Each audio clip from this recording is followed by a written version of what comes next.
नमस्कार मैत्रिणींनो, आज ह्या व्हिडिओमध्ये आपण एकदम वेगळा आणि सोप्या पद्धतीचा नाश्ता प्रकार बघणार आहोत। तर हे इतका उपयोगी आहे की डाएट करणाऱ्यांना सुद्धा उपयोगी होईल असं मला वाटते। तर व्हिडिओ पूर्ण नक्की बघा आणि आवडल्यास लाईक मात्र करायला विसरू नका। आणि त्याचबरोबर या नाश्त्याच्या प्रकाराला काय नाव द्यायचं आहे हे कमेंट बॉक्समध्ये नक्की कळवा, कारण मला याचे नाव माहीत नाही आहे। तर या नाश्त्याबरोबर आपल्याला एक चटणीसुद्धा लागणार आहे। चटणीसुद्धा मी शेअर करत आहे, व्हिडिओमध्ये पूर्ण बघा।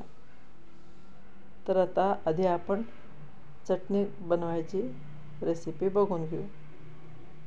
चटणी बनवण्यासाठी मला इथे 1 वाटी वाळलं खोबरं, 4-5 हिरव्या मिरच्या, 1-2 चमचे हरभरा डाळ, 2 चमचे उडीद डाळ, आणखीन थोडे भाजलेले शेंगदाणे आणि जरासं गूळ आणि चिंच या ठिकाणी लागणार आहे।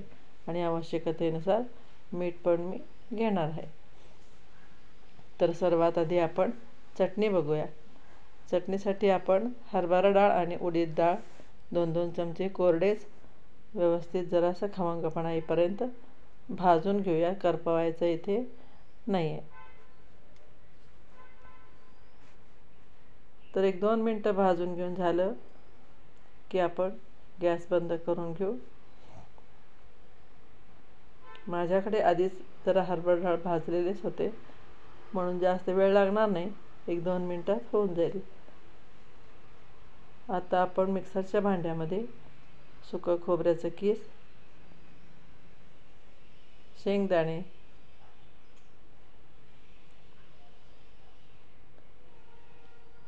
आणि भाजून घेतलेले डाळ आणि हिरव्या मिरच्या मी इथं मोडून घालत आहे।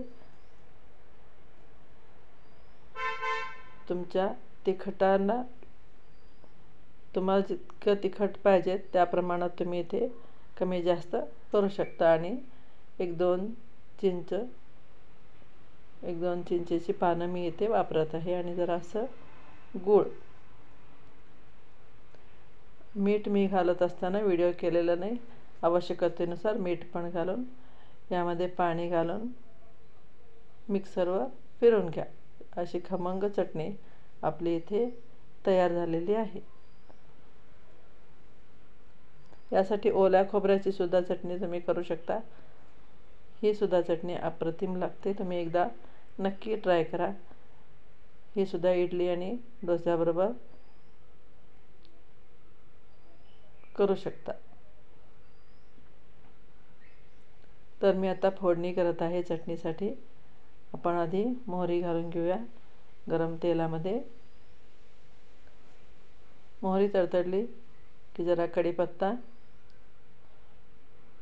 आणखीन जरासं हिंग घातलं की फोडणी तयार। आपण गॅस बंद करून घेऊन चटणीवर फोडणी घालून घेऊयात आणि एकसारखं मिक्स करून ठेवून घेऊयात। आता आपण मेन नाश्ता करायला घेणार आहोत। त्यासाठी एका पातेल्यात 1 भांडभर पाणी घालून घ्या। मी 1 ग्लास पाणी घालत आहे। आपण मोदकाला जसं उकड काढून घेतो त्याच पद्धतीनं तांदळाचं पीठ आपण 1 ग्लास घेतलेलं आहे आणि तशीच आपण उकड काढून घेणार आहोत। मी हे विशेष का सांगत होते, तर आपल्याला भाजणी किंवा आणखीन कुठल्याही प्रकारच्या भाजणीवर किंवा डाळीवर आपण तांदूळ एकदा दळून आणतो, त्या तांदळाच्या पिठाचा आपण काय करायचं हा प्रश्न असतो। आपण थालीपीठ वगैरे बनवतोच, पण त्याच्याऐवजी हा एक वेगळा नाश्ता करून बघायला काही हरकत नाही। म्हणून मी करून बघितले, आवडलं, म्हणूनच तुमच्याकडे शेअर करत आहे। तर उकड काढून घेऊन झाल्यावर हाताला जरासं तेल लावून घेतलं आणि पीठ व्यवस्थित मळून घेते। उकड काढतानाच चवीनुसार मीठ यामध्ये घातलेले होते आणि हाताला जरा जरा पाणी घालून घेऊन हव्या त्या आकारात त्याचे गोळे आपण तयार करून घेऊ शकतो। मी अशा लंब गोल असे गोळे तयार करून घेतलेले आहेत आणि हे सर्व आपण ज्या पद्धतीनं आपण वाफवून घेतो मोदकासाठी त्याच पद्धतीने हे गोळे आपण व्यवस्थित वाफवून घेणार आहोत आणि तोपर्यंत राहिलेले सर्व पिठाचे गोळे तयार करून घेऊयात आणि सर्व गोळे अशाच पद्धतीने एक 15-15 मिनिटासाठी वाफवून मी 2 बॅचमध्ये तयार करून ठेवून घेतले.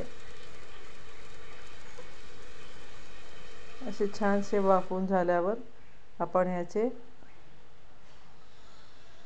तुकडे बनवून घेणार आहोत. 1-1 इंच असे तुम्हाला हव्या त्या साईजमध्ये तुम्ही तुकडे करून घ्या.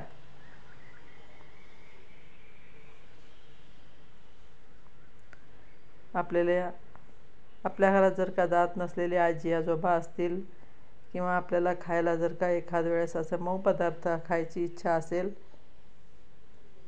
तर असा प्रकार नक्की करून बघा. खूप छान वाटेल आणि खूपच आवडेल. आता मी मगाशी चटणीसाठी फोडणी करून ठेवले होते त्याच भांड्यामध्ये जरासं जास्त फोडणी केले होते.